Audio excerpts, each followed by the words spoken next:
Em relação tratamento emocional, vocês mesmos cuidam disso ou encaminham alguém? A oncologia hoje, no caso, é igual o pessoal falou hoje lá na palestra, a gente tem que falar, a oncologia hoje, o câncer é muito maior do que isso, né? Então a gente tem que falar que a abordagem do câncer mesmo, às vezes a gente tenta evitar essa palavra, mas na verdade isso é uma realidade. Então a abordagem do paciente com câncer hoje, ela tem que ser uma abordagem multidisciplinar, né? A gente usa vários profissionais, a gente trabalha junto com vários profissionais.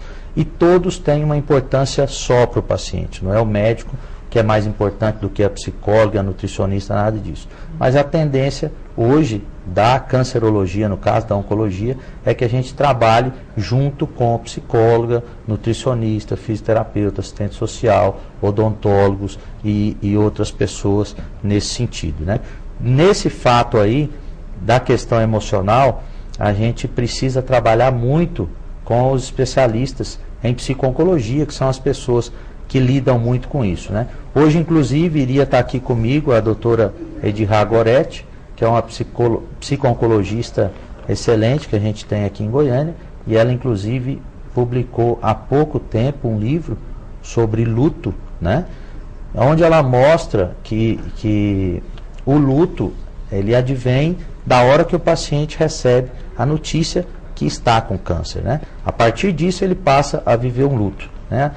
Hoje nós tivemos um problema pessoal com ela, então ela não pôde estar aqui, mas ela quer vir numa oportunidade aqui. Com certeza, esse é um assunto extremamente interessante. Divulgar o livro dela. Esse livro, eu achei pela abordagem que até a Nívia me contou sobre esse livro, eu achei que é extremamente interessante, porque uma reclamação de vários pacientes que se descobrem com câncer é justamente a forma como eles recebem essa notícia.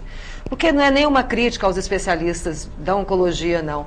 Mas por vocês estarem em contato o tempo todo com essa dor, com esse sofrimento, e isso acabar sendo uma coisa corriqueira, muitos desses especialistas dão a notícia muito friamente. E acaba que precisa de ter um preparo, com certeza. Porque o próprio título do livro, que é Luto... Mas é o luto em vida, né? É o luto logo após o diagnóstico. A pessoa recebe o diagnóstico e fala, vou morrer. E não é bem assim. Hoje, quantas e quantas vidas que, de repente, se fossem anos atrás, elas estariam fadadas a terminar, vocês conseguem uma sobrevida muito maior pela própria evolução da oncologia mesmo. Então, muito se tem o que fazer. Quando se recebe um diagnóstico do câncer. E essa pergunta sua é extremamente interessante, porque a própria imunologia da pessoa cai quando ela se deprime. A gente sabe disso. Com certeza. A gente olha o vice-presidente Zé de Alencar, a gente vê vida naquele homem, a gente vê uma vontade de viver. Com certeza isso ajuda no tratamento, não é, doutor? Mas isso é porque, quando a Goretti vier aqui, ela vai explicar isso melhor. Mas isso é porque o paciente vive fases depois que ele recebe a notícia, né? A primeira fase é esse susto aí, tudo isso, mas depois ele vai passando por algumas fases de negação, depois de tentar entender isso melhor, e depois ele chega numa situação onde o que resta para ele e para nós profissionais é lutar pela vida dele e pela qualidade de vida dele. Então, com isso ele ganha força, entendeu? E para isso, a família do paciente é importante, a equipe que está cuidando do paciente é muito importante. Então, a questão de dar a notícia para o paciente que está com câncer, essa é uma questão muito importante, difícil para alguns profissionais, né? A gente entende que isso não é uma situação fácil. Tem dia que a gente dá essa notícia no consultório, que a gente sai do consultório com a perna até bamba, entendeu?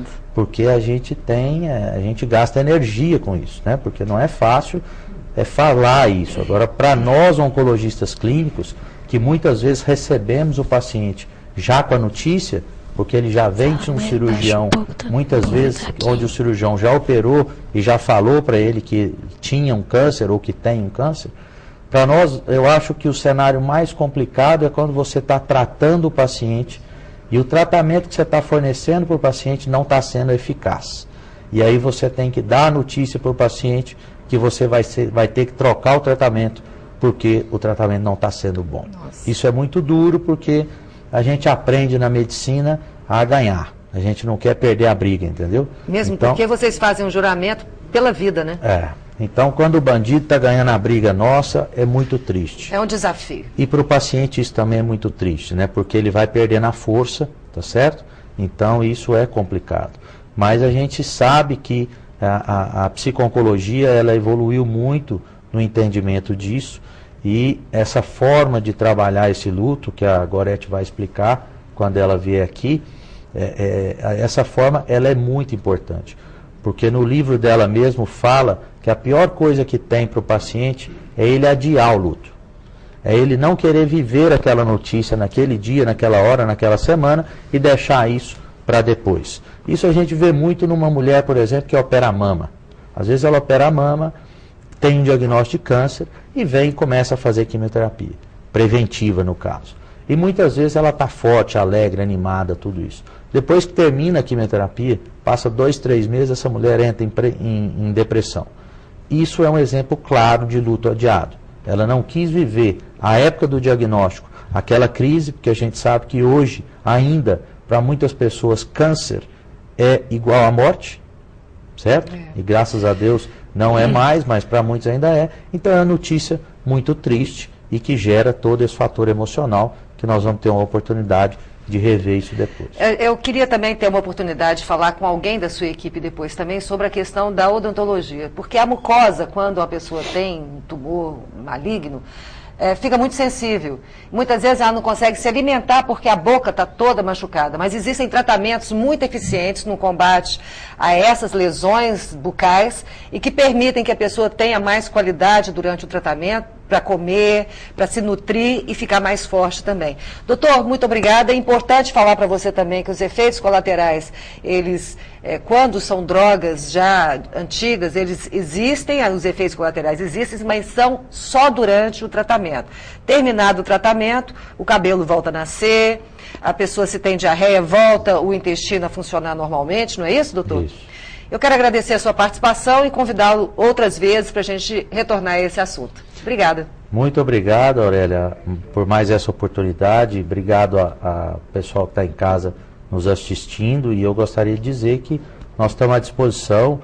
A gente tem uma equipe importante com a gente. E eu acho que esse assunto é um assunto muito importante a cada dia, né?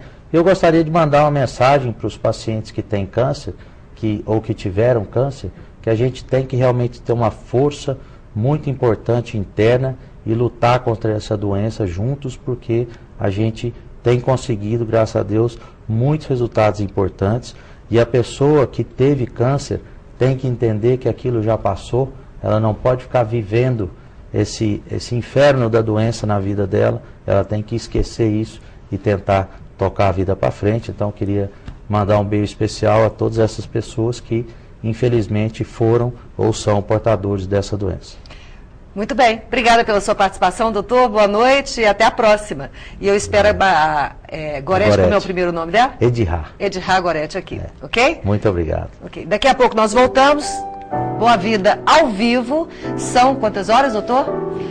20h42, daqui a pouco a gente volta para falar sobre pais e filhos e vamos fazer o nosso sorteio e anunciar o próximo sorteio do Forma Day Spa no programa seguinte. Até já!